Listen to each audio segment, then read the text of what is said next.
I've got some great entertainment lined up for the weekend, Tone, and you can join in. I want you to go to a cinema and see a Hugh Grant film, right. And during the movie, whenever you feel like it, just stand up and heckle. It's great fun. It really is. I went to see 4 Weddings and a Funeral last night, and the fun we had.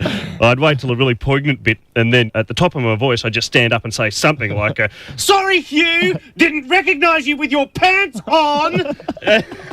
Everyone started getting into it. The woman behind me, during the scene where he's in his car and he's driving like a maniac because he's late for the wedding, she stood up and she's gone, "Hey, Hugh, slow down. You'll have that young lady's eye out." We've got Hugh Grant on the line now. Hello, Mick. How are you?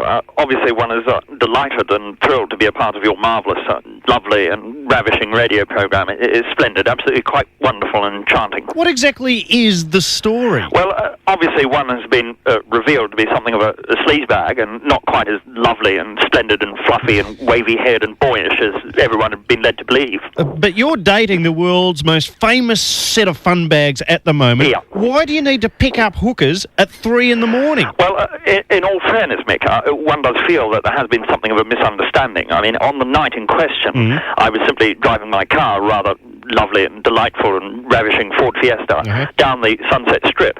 I was in the process of considering a number of lovely film offers, which have obviously been coming my way over the last few weeks, ever since I started parading my stuttering, doe-eyed, fluffy-haired shtick for the women's magazines. And I was in need of some rather urgent advice, so I simply pulled over at an intersection and gestured to a rather lovely and ravishing and delightful woman who I, being in Hollywood, assumed to be a studio executive or some sort of publicist. And she approached the vehicle, and I said, "Would you mind, giving me some advice on this rather lovely script I'm considering?" And she said, "Where is it?" And I replied, perhaps somewhat hastily, "In my pants." Now, obviously, she was only beginning to get a feel for the script when the officers rather unexpectedly arrived. Really? Yes, that's my story. Okay, well, what out of interest was the script? Well, obviously, now that one is a big Hollywood star, one is receiving a lot of lovely offers to appear in sequels. And in this case, it was the lead in Terminator 3. Is that right? How would you play the Terminator? Well, it's quite straightforward. Here's an example of some of my dialogue here. "Attention, one is the Terminator, and unless you can direct me to that delightful Sarah Connor, one will be forced to make something of a frightful hoo-ha."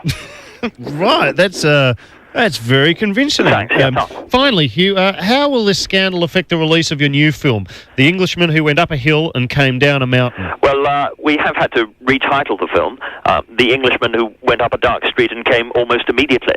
This is from the papers yesterday. To all the Hugh Grant bashers, I wish to make one point.